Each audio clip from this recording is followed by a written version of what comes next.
Lock your doors, dim the lights, and don't answer if your phone rings after midnight.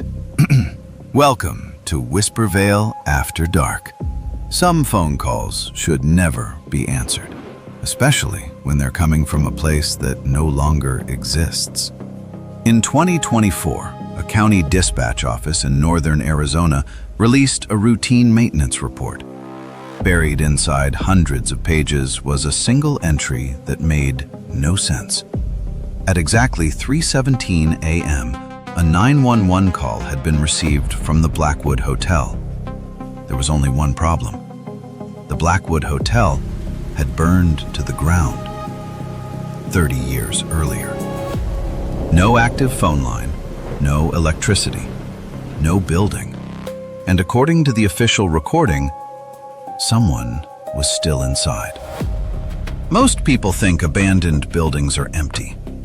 They're wrong. Sometimes they keep waiting for someone to answer. This story begins in the small town of Ash Creek, Arizona, a place where almost everyone knew the story of the Blackwood Hotel. It opened in 1958 along an old highway outside town. For decades, it welcomed truck drivers, tourists, and families traveling across the desert. Nothing unusual ever happened there, until the fire. On October 14, 1994, the hotel caught fire shortly after midnight. By sunrise, almost nothing remained except blackened walls and twisted metal. The official report blamed faulty electrical wiring. The case was closed within days. The property was fenced off. Eventually, nature swallowed what was left. At least, that's what everyone believed. 30 years later, night dispatcher Emily Carter was working another quiet shift at the county emergency center. It was 3:17 in the morning, the kind of hour when the phone almost never rings. She was halfway through her coffee when line 4 suddenly lit up. The caller ID froze for nearly 3 seconds. Instead of showing a phone number, only 2 words appeared. Blackwood Hotel. Emily frowned. She thought it was a software error. The building had been gone longer than she'd worked there. She answered anyway. 911, what's your emergency? For nearly 10 seconds, there was only silence. Then, very slow breathing. Not crying, not whispering, just breathing. Emily asked again, "Can you hear me?" A woman's voice finally spoke, barely above a whisper. "Please, don't let him find room 307. The line went dead. Emily immediately tried calling the number back. The system displayed the same message. Blackwood Hotel. No phone number, no signal, just the name. She checked the county property database. The address was still listed, but the status read only one word: demolished. Her supervisor looked over her shoulder. "What are you doing?" Emily hesitated. "I just got a 911 call from Blackwood Hotel." He laughed. "That's impossible." She turned her monitor toward him. The smile disappeared from his face. For several seconds, neither of them spoke. Then he quietly asked, "Play the recording." Emily pressed replay. Static, slow breathing, then the woman's voice. "Please, don't let him find room 307. The room fell silent. Her supervisor slowly leaned back. "I've heard that voice before." Emily looked at him. "What do you mean?" He swallowed hard. "My father was a deputy here in 1994. He was one of the first officers to reach the hotel after the fire." Emily felt her stomach tighten. "He once told me there was no room 307. She frowned. "The hotel only had 3 floors. The room numbers ended at 224. A cold silence filled the dispatch center. Then, another phone line began ringing. Line 4. Again. Caller ID, Blackwood Hotel. The second call lasted only 4 seconds. Emily answered immediately. 911, what's your emergency? This time, there was no breathing, no static, only a faint sound, like someone slowly dragging something across an old wooden floor. Then, a soft knock, 3 times.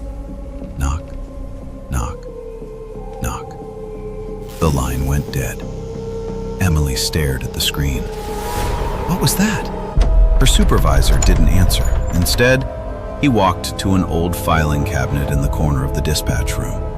After several minutes, he returned carrying a dusty evidence box. Across the top, someone had written, Blackwood Hotel Fire, 1994. The box had never been digitized. Inside were burned photographs, witness statements, and a hand-drawn floor plan of the hotel. Emily spread the blueprint across her desk. Room 307 wasn't there, but something else was. Behind the 3rd floor hallway, there was a section outlined in red ink. No room number, no label, just one handwritten note. Do not open. Emily looked up. What is this? Her supervisor's face turned pale. My father told me there were rumors. During construction, the owner secretly built one extra room. Every dispatcher froze. 9 emergency lines, all ringing together. Emily answered the first. Silence. The second. Silence. The third. A terrified man whispered, She's still inside. The call ended. The 4th line rang. Emily answered again. This time, the same woman's voice returned, calm, almost emotionless. You answered, but you're 30 years too late. Click. The recording system suddenly began playing on its own. Not today's call. A recording from October 14th, 1994. Screams, breaking glass, fire alarms, people running. Then, a frightened little girl crying. I don't want to stay in room 307. A man's voice interrupted. There is no room 307. The recording stopped. The dispatch room fell completely silent. Emily looked at her supervisor. Neither of them spoke. He slowly opened the last folder inside the evidence box. There was only one photograph. It had been badly burned. Most of the faces were impossible to recognize, except one.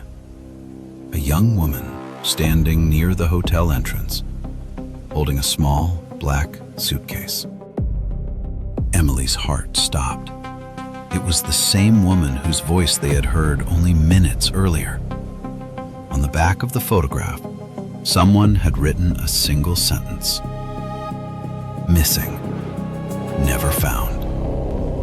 Police searched the Blackwood property again Turn the back. next morning. Nothing. There is no escape. No basement, no hidden room, no phone line, no evidence anyone had been there for decades. The official report called the incident a technical malfunction. The case was closed. 3 weeks later, Emily resigned. She never explained why, but before leaving, she placed one handwritten note inside her desk drawer. It simply read, If line 4 ever displays Blackwood Hotel, do not answer.